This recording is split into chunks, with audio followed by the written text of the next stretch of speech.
evening and welcome to Faith Nation. I'm Jenna Browder. And I'm John Jessup. Tonight we bring you stories from around the world, beginning in the jungles of a place called the Darien Gap. It is considered one of the most dangerous places on earth. Still, immigrants from around the world wind up in Panama trying to push their way through the harsh conditions. Their goal, make it to America.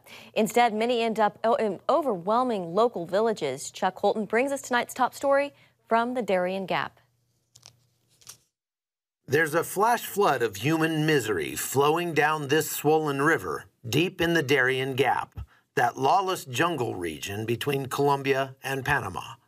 Rarely seen numbers of migrants from across the globe are taking their chances on the 6-day walk through the jungle, heading for the U.S. Many of them never make it out alive. Bajo Chiquito is the last outpost of civilization between Panama and Colombia. The lifestyle of the Embera Indians who make their lives here hasn't changed much in hundreds of years. They still rely on the river for everything from food to transport. With no running water or electricity, the one thing this village has is too many visitors. Migrants emerge from the jungle in small groups throughout the day, exhausted, sick, and injured, suffering everything from parasites to trench foot. It's a 3-hour ride upriver to the village in a dugout canoe. And on the way, you get a sense of the scope of the problem. So we're still about 45 minutes away from Bajo Chiquito, and we're being passed by hundreds of migrants heading down to the next camp closer to the Pan American Highway. Looks like most of them are probably Haitian or Cuban. By the time we got to the village, more migrants had already replaced the ones we passed on the river. More than 300 people per day are arriving at Bajo Chiquito, and the volunteer medics working in the village are completely overwhelmed. So is the city's rudimentary sewer. The entire village smells like human waste. We have no electricity here. Look how we are living. The migrants keep coming, more every day. We are in a very difficult position. Also on this trip, Wisconsin Congressman Tom Tiffany. Well, the reason I went both to the Rio Grande and now down to Panama is I wanted to see it for myself, to see if it was as bad as what was being represented. When I went to the Rio Grande, it was clearly worse. And it's happening down here also in the Darien Gap.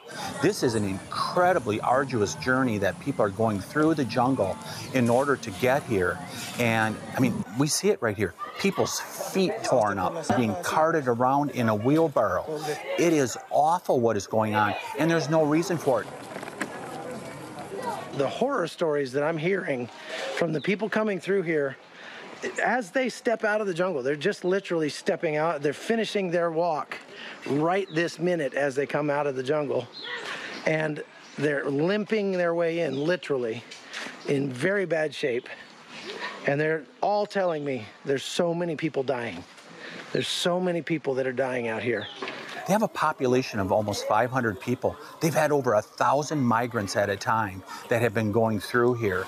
And it's completely disrupted this community. It can be stopped if the Biden administration would just say, okay, we're going to reverse what we did back on January 20th. We're going to secure the border once again, because that's what's unleashed this. And it's overwhelmed this community of Bajo Chiquito that we're in right now. From Panama's Darien Gap, I'm Chuck Holton for CBN News. Well, the chaos at the southern border continues to build as more and more illegal immigrants flood into the country every day. One European nation has taken strong action to protect their border, even in the face of intense global criticism. Is there anything the United States can learn from its example? CBN's Jennifer Wishon traveled to Hungary to find out firsthand. This is the border between Serbia and Hungary. This is the fence, often referred to as a wall, that draws so much criticism from Western Europe and much of the world. It went up 6 years ago as hundreds of thousands of migrants from Syria and other countries stormed through this Central European country on their way to Germany. A scene that's repeated itself. Today, a warning broadcast in 7 languages. Approaching the border fence or touching it can cause injury and pain. I urge you to refrain from committing the crime. Border police say it's still mainly young men trying to cross the border, often approaching the fence in military formations. Hundreds of migrants attempt to cross each day.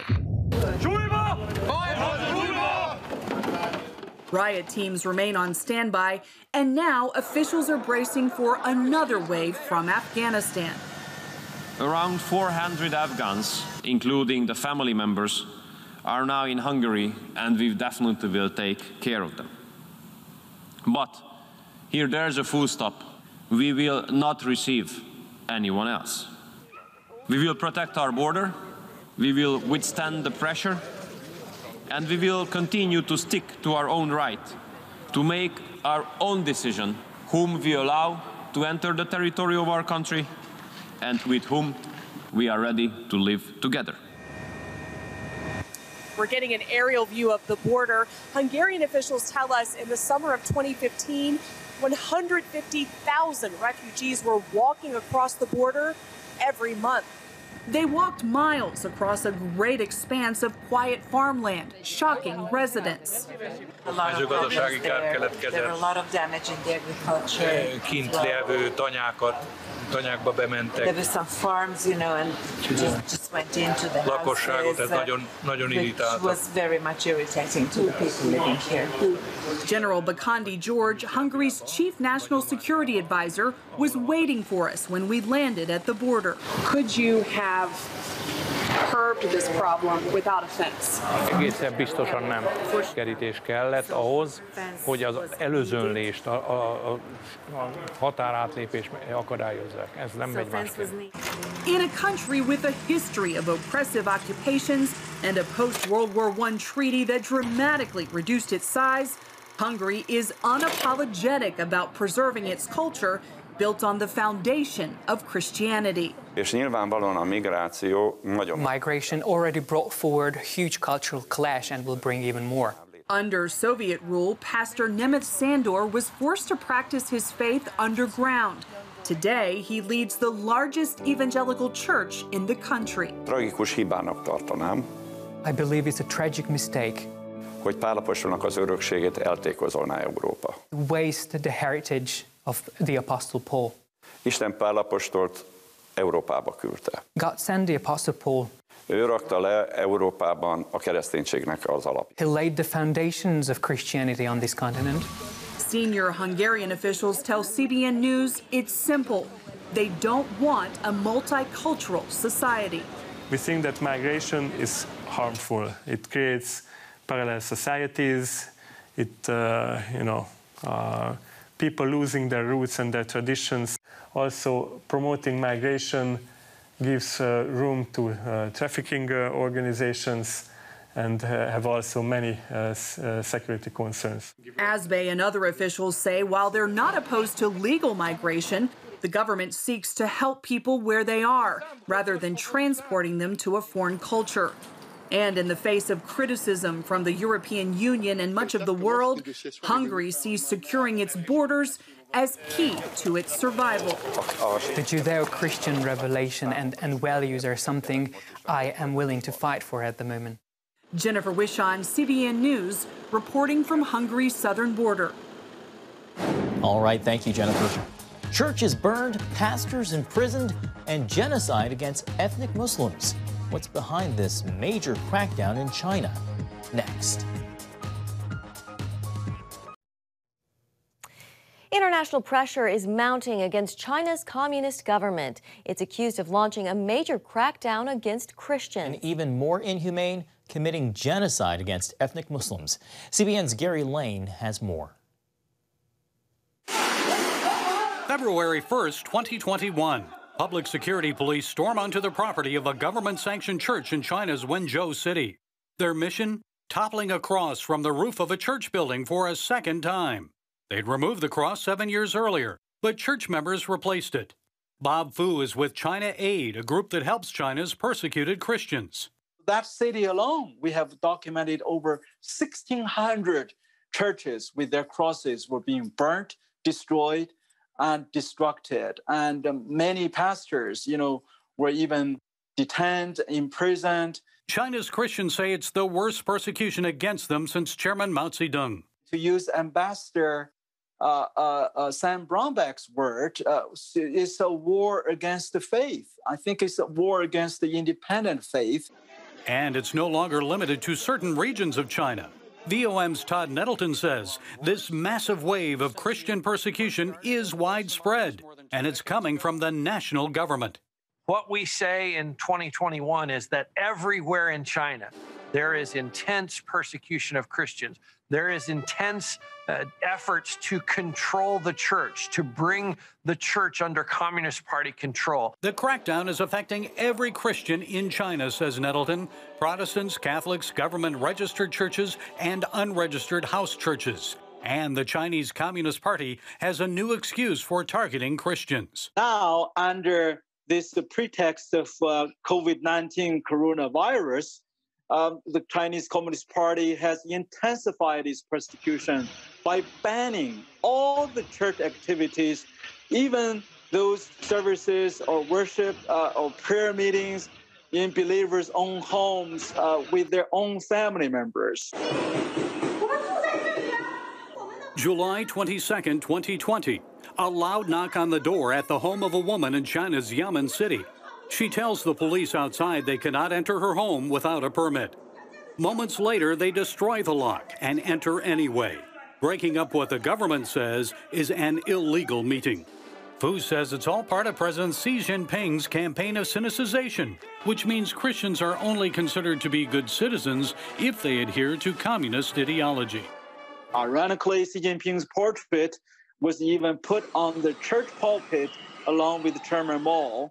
And the first line item of worship, by the government-sanctioned church before COVID-19 was to sing a Communist Party's national anthem. And examples go beyond churches. In Fuzhou City, a Catholic family was forced out of their government-subsidized housing after they refused to remove religious icons from their home. And China's Religious Affairs Bureau has banned religious funeral ceremonies and preaching in funeral places. Meanwhile, Christians aren't the only ones suffering. Ethnic Uyghurs from East Turkestan, a region the communist government calls Xinjiang province, are under attack. China is home to one of the worst human rights crises of our time.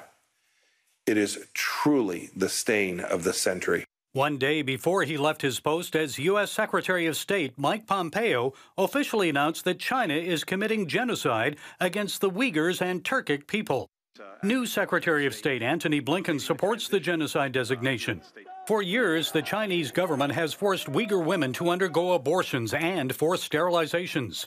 Twitter recently locked the account of the Chinese embassy in Washington for tweeting that Uyghur women had been emancipated from being, quote, baby-making machines. The U.S. Defense Department says as many as 3 million Uyghurs are being forcibly detained in re-education and forced labor camps.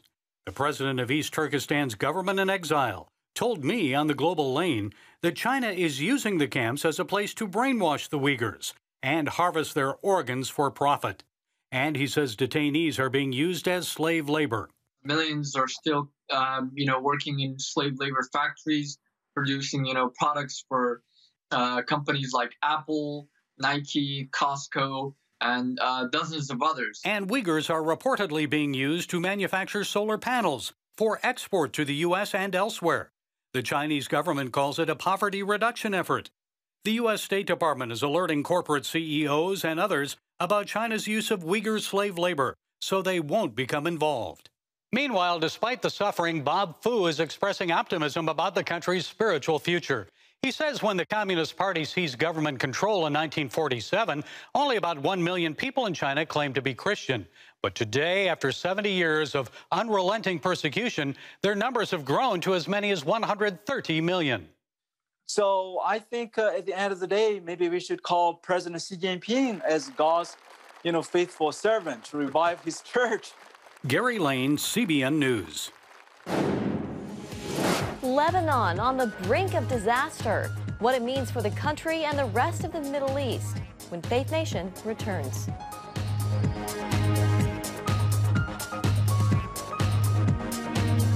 Welcome back. A country in crisis. Lebanon faces political and economic challenges that could bring about the Middle Eastern nation's collapse. As Chris Mitchell reports from Jerusalem, the fall of Lebanon would have disastrous consequences for Israel. Recently, these Lebanese demonstrators blocked the main road to Beirut's airport to protest the abysmal conditions inside their country. All the people are hungry and no one has anything to eat. No one can do anything. There's no electricity at home, children need milk, and no one can afford to buy it. That's why we're here. Lebanon's worst crisis in decades includes no functioning government, a national currency freefall, and growing national debt. The world witnessed the catalyst for this disaster last August when this explosion rocked Beirut, sending shockwaves throughout the country. Now, people must wait hours in line for fuel, and that's when it's available. Blackouts occur daily to save electricity, and many hospitals don't have enough medicine. Lebanon's caretaker prime minister is pleading for help from Middle East nations, the UN, and the international community. To help save the Lebanese from death and prevent the demise of Lebanon. Lebanon is a few days away from social explosion. The Lebanese are facing this dark fate alone. Lebanese expert Orna Mizrahi blames the situation on the combination of political turmoil, economic corruption, Hezbollah, and the COVID pandemic. She says the main problem, however, is a dysfunctional political class. We have a very rich elite of all sects that it's combined. There is a combination of money and political control in Lebanon, and they are doing nothing to help their own people. They are deteriorating day by day till the situation that we have now. Hezbollah, led by Hassan Nasrallah, is the strongest power in the country, given its dominant military. Nasrallah wants Lebanon to shun the West and turn solely to Iran for help. Israeli Defense Minister Benny Gantz recently offered to send humanitarian aid through the UN, although it's unlikely Lebanon will accept the offer. Israel and the region now face a worst-case scenario. That Lebanon will not fall in the hands of Iran. The international community will do nothing. It will worsen. Mizrahi warns without help from the West, Lebanon could become like Syria, a state now under the influence of Iran. If Lebanon does fall to the Islamic Republic, it could change the complexion of the Middle East. Chris Mitchell, CBN News, Jerusalem. Coming up, refugees seeking better lives in one European country, instead being weaponized by who some consider a dictator. We'll show you where when Faith Nation returns. Lithuania has become a new hotspot for immigrants from Africa and the Middle East, and locals are not happy. That's right. That's because the man known as Europe's last dictator is accused of weaponizing migrants. Chuck Holton traveled there for the first-hand look at the situation. Tempers flare in this small Lithuanian village as locals protest the building of a new refugee camp. It will soon house hundreds from Iraq, Syria, and Africa, and these Lithuanians fear the better life migrants seek will come at the expense of their own. The migrants won't let us live in peace. They've decided to invade this small village. There will be more immigrants here than locals. We have small children. Who will guarantee they are safe? The government here has little choice but to keep building camps as record numbers of migrants make this tiny country the newest refugee hotspot in an ongoing crisis that has plagued the European Union since 2015. Lithuanian officials say Belarus is weaponizing migrants against them. This would be a great place to go camping if it wasn't for all the mosquitoes. I'm on the border between Lithuania on this side and Belarus. That's that post back there. In fact, there are a lot of people camping right back in those woods behind me, and they're preparing to cross illegally into the European Union. Many of them are unaccompanied minors, or at least they say they are. When we went and spoke with the head of the Migrant Center on the Lithuanian side today, she told us some of those unaccompanied minors are actually not. I can see the people, and I can guess they are strongly built, and they don't seem to be minors. So they pretend to be 16 or 17, but I think they are maybe 25, 28. Conflict has been brewing with Belarusian President Alexander Lukashenko after allegations recent elections were rigged. Known as Europe's last dictator, Lukashenko has threatened to flood the EU with migrants and worse. We thought ourselves immune, and until a few months ago, when the Belarusian dictator decided that he would use migration flows as a means to punish Lithuania for its principled stance that we did not recognize the stolen election. And so his border guards suddenly started just propelling people. And then explicitly, Lukashenko said that he was going to flood EU and the countries which oppose his regime with migrants, drugs, and recently said also radioactive materials. And the migrants also admit the Belarusian government is behind the push. 1 month ago, the Lukashenko, there is open visa from Iraq person. I don't know, maybe they need more people come in Minsk, and I think they have problem with Lithuania. That's why they open visa for us. This refugee center hosts migrants from all over the world, as far away as Venezuela. But most of the migrants come from the Middle East, especially Iraq and Kurdistan. However, almost none of them actually qualify for asylum. So I don't know how long time I stay here. We are not animal. We are human, brother. We are human. It's no matter the Lukashenko, they have problem. He's okay, he's not okay. I don't care from Lukashenko. I don't care for the border. I care about me and about these people. And the weaponization of migrants isn't helping.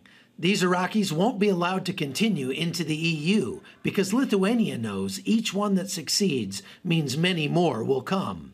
Meanwhile, the government is scrambling to stop others from crossing. So we're trying to increase the physical presence of our officers at the border, as well as some physical barriers that we are imposing in the sectors where we think that the pressure likely to be highest. I and my government intend to do whatever it takes to absolutely ensure that only people who are persecuted for political reasons stay here, and we are a friendly country to this end.